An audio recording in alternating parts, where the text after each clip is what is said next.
Manny Pacquiao, Adrien Broner, AB. Not quite sure, but AB. What is AB? About bullshit? But I don't know. He's about something. I guess billions, maybe. I mean, isn't he like not even like really a millionaire?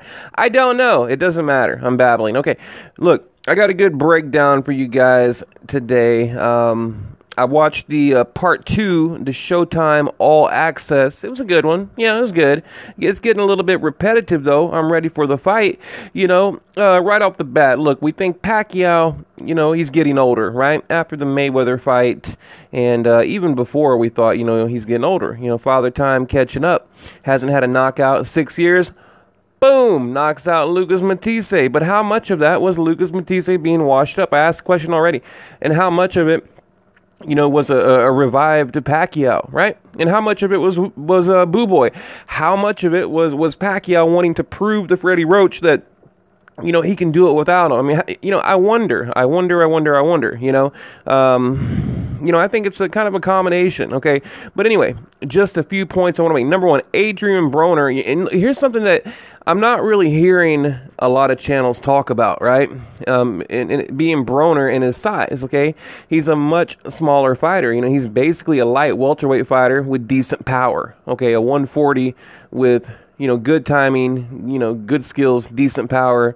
I understand Pacquiao came up from the lower divisions, 8 divisions, right? Being an 8 divisional champ, but he grew into a natural welterweight, unlike Broner. Okay, and I keep hearing people tell me, well, Pacquiao, he was small too. Yeah, like 10 years ago. So, I mean, look, the last time Pacquiao stepped outside of the welterweight division, I think it was 2009, Ricky Hatton, okay?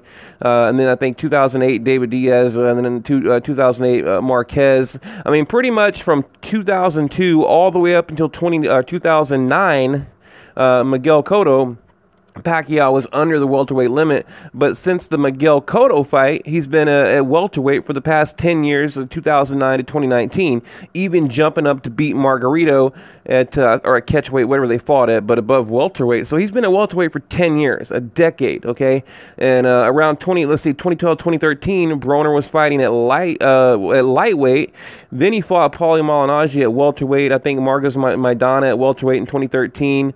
John Molina, Emmanuel Taylor at lightweight, Sean Porter, welterweight, Adrian Granados, welterweight, Mikey Garcia, 140, and then he fought Jesse Vargas at a catchweight, 144. I might have some of those a little bit off, but something like that. I don't have it written down or anything. So, so he's kind of he's kind of bounced all around. In fact, I would classify him as a light welterweight. He's not a natural welterweight. He's a good, solid light welterweight.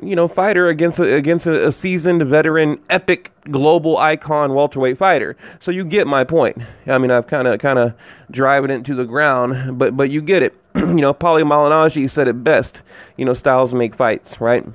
And, he has a good breakdown. If you guys want to hear a real good breakdown, go listen to what Paulie had to say. Very good breakdown. But, okay, so look, Broner held multiple world titles, fought, like I said, 4 weight classes, WBO junior lightweight from 2011 to 2012, the WBC lightweight from 2012 to 2013, the WBA welterweight titles in 2013, and the WBA light welterweight title from 2015 to 2016. So that's a really important factor in this fight. I think his background, speaks for itself. I mean, he has the talent, he has the abilities, but again, I think I think he's just a lot smaller. You know what I mean? So, and looking at the Jesse Vargas fight, he didn't let his hands go. Okay, that's another thing I want to talk about. Okay, Vargas threw 839 punches, landing 203. Okay. 839 punches, landing 203.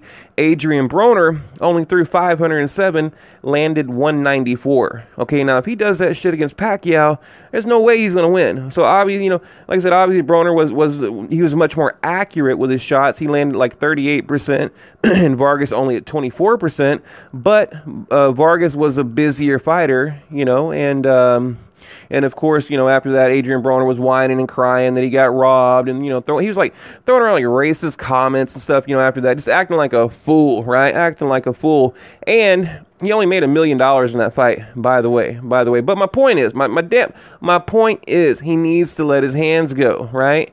got to let his hands go. I mean, he cannot throw, 507 punches, landing 194. I mean, Pacquiao in his day, he's up there near 1,000 in a 12-round fight. So, I don't remember exactly, what his last stats were like against Jeff Horn, which not that high, and Lucas Matisse. So, but I'm sure it's probably somewhere around what Vargas did. So, now, point number 3, how much punishment do you think Broner is willing to take from Pacquiao, right? I don't see Broner as the going out on his shield type of fighter. I just question his overall dedication, toughness in the sport of boxing, right? It seems like, I don't know, it's more of a show than a fight, right? It seems like he's kind of just like he's just like being a showman, more of a fighter, right? Like he's trying to be more of an entertainer rather than a fighter. And, I think he's just looking for another payday because he's running out of money, I mean, and we keep coming back. Look, as long as the public is dumb enough to pay for it, he's going to keep coming back. So I strongly encourage you not to buy the pay-per-view. I really do. So, or ESPN Plus, whatever the hell it's on. I mean, I don't know. I mean, I gave them my money for like 10 years. I'm done giving them my money. I don't mind $10 apps, but, I'm no longer, like $10, that's my limit. So, but look, let's look at the triangle theory. Okay, Pacquiao beat Vargas a lot worse than Broner thinks he beat Vargas, right? In the Broner fight, Okay, and the judges had it 115-113 for Broner, and the remaining 2 had it 114-114 with a draw. Now, I'm okay with a draw, but I probably would have edged Vargas, based on his activity, So, yeah. I mean, that's just how I feel about it. Now, I think hang on, I have this written down somewhere with the Pacquiao Matisse. I think I wrote November 5th, 2016, Las Vegas. Yeah, right here. Pacquiao wins by unanimous decision, taking the WBO welterweight title.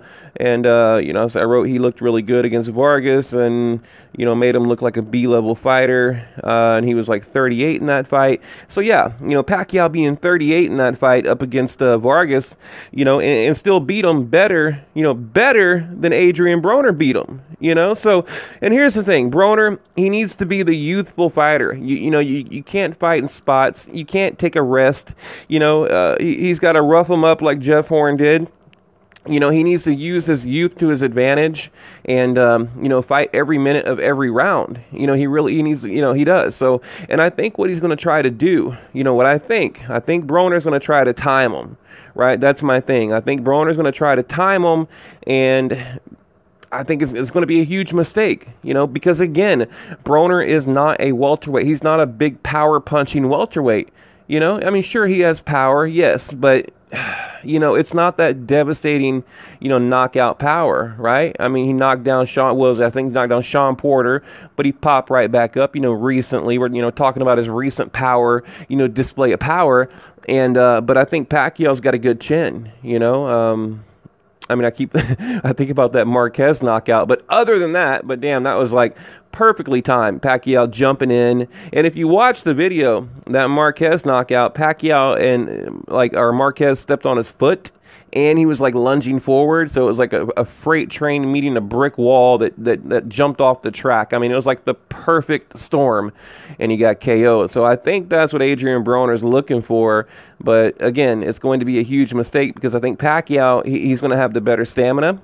I think he's going to break him down, wear him down. And I'm not going to give my prediction yet, but I think we're going to see a good version of Pacquiao. And I don't see Broner winning. Now, would I be completely shocked if he did? No, I wouldn't. Not at all. Now, I don't quite know. I need to look and see who the judges are. That's actually a very important thing that I haven't heard anybody talk about. Who is the referee? Who's going to be the judge? Judges, things like that. So I'd really like to look at that. But look, I'm looking at the headlines on a phone, my cell phone, and it says photos, Manny Pacquiao final sparring session for Broner.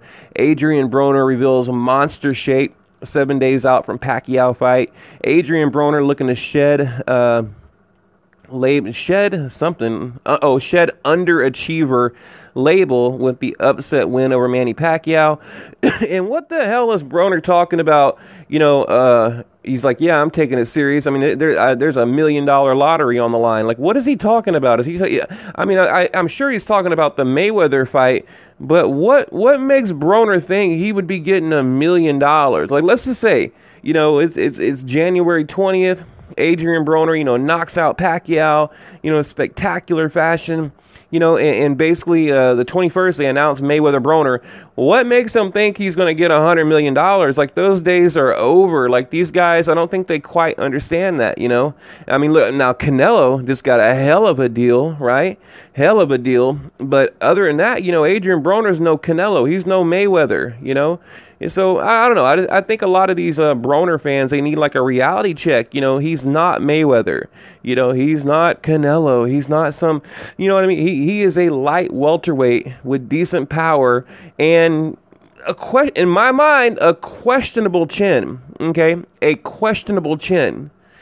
I mean, for real. So, I mean, just think back to Marcos Maidana, right? So would I be surprised if Pacquiao gets a knockout? Nope, not at all. In fact, I'm kind of thinking that's probably what's going to happen. I'll give you my early prediction. I think Pacquiao's probably going to stop him. I do.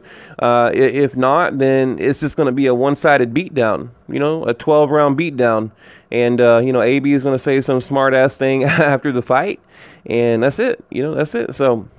But I don't know, guys. I'll probably leave it at that. I just wanted to kind of throw out a quick breakdown. I didn't really have any notes or anything, in particular I wanted to talk about today. Just thought I'd hop on here and, just kind of chat for a minute. So what do you think, guys? Leave it below.